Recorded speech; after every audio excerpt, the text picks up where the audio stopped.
Castlevania Symphony of the Night was a good-ass game. Castlevania, the game series full of evil biblical creatures that die in an unnecessary amount of flames. It started out as a near impossible game on the NES and evolved over time to what's known as the Metroidvania genre, and the catalyst for that was the release of Symphony of the Night. I mean, the series did also eventually turn into those 3D discount God of War clones that just disregarded the entirety of the canon set before them, but we don't gotta talk about those. Regardless, the Metroidvania Castlevania titles are some of my favourite games ever. I don't mean to diss the older titles because I still think that they're pretty great even with their age. Except for Simon's Quest. We really don't gotta talk about Simon's Quest. Symphony of the Night was the original Metroidvania, a game that took a bold step in introducing a non-linear castle along with RPG elements and a level up system to the franchise. And despite a lackluster launch in the States, it has become a cult classic. And rightfully so. It thrusts you into Dracula's castle and doesn't just make you march in a straight line. There's an immense sense of progression as you unlock new abilities that let you delve further and further into this labyrinth. And just when you think you're done, Dracula's like, no, now you gotta do the whole thing upside down. Many consider this to be the best Castlevania game ever made, and while I wouldn't necessarily say that it's my favourite, it's hard to argue the effect that this game had on the future of the series and how it paved the path for the many great games that came after it. Symphony of the Night opens with you playing as Richter Belmont, playing out the ending from Castlevania Rondo of Blood, the game that this is a direct sequel to. After sitting through the greatest opening dialogue of any video game ever and then just spamming Hydrostorm to kill Dracula, you're thrown through the front gate of Dracula's new castle as Alucard, who just so happens to be Dracula's son going through such a phase of emo rebellion that he just straight up made his name Dracula backwards. So you start to make your way through your dad's mansion, just killing everything in your way until your Uncle Death shows up and takes all your stuff. It's at this moment that Alucard decides he's really gonna beat the shit out of his dad. One of the best things this game did to the Castlevania series is introduce such a satisfying sense of progression. As you progress further and further through the castle, you'll unlock new abilities that let you reach new areas or get to those little nooks and crannies that you couldn't quite reach before. And it doesn't just tell you where to go or what to do. Like a good book, it shows rather than tells. Most of the time anyway. I mean, there is an item literally just called Jewel of Open.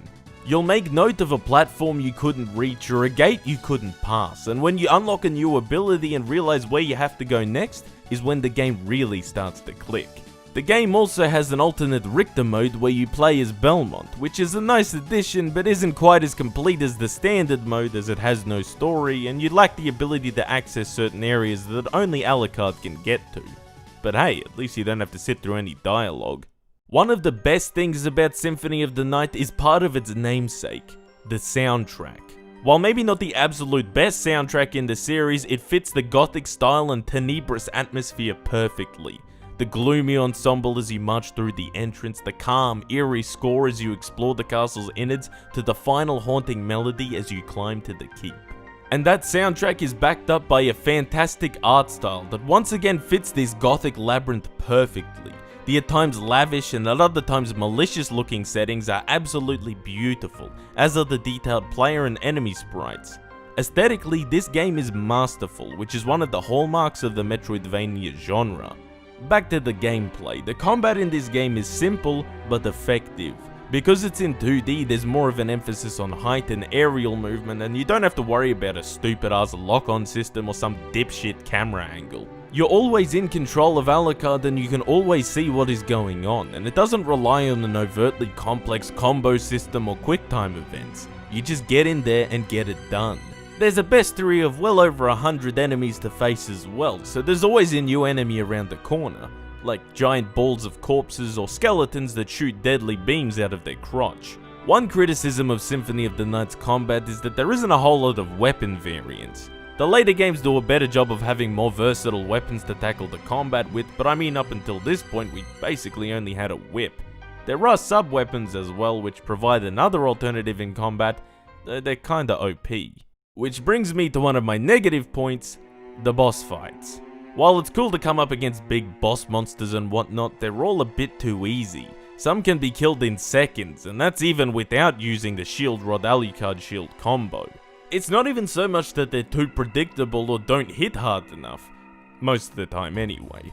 Bosses just have so little health that the fight will be over too quickly.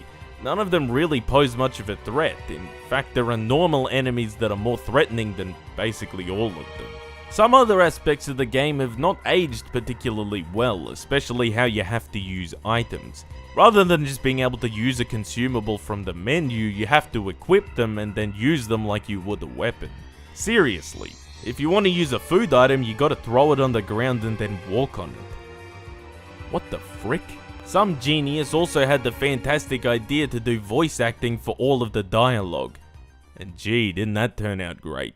I'm interested in this. Thank you. Thank you. Thank you. And as if the voice acting wasn't bad enough, Dracula then just goes out and starts quoting Bible verses and shit. Matthew 16:26, I believe. Okay, boomer.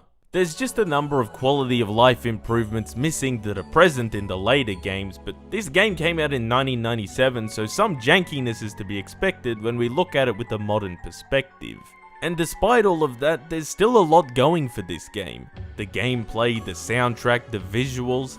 There's a reason it's held in such high regard. It's a good ass game.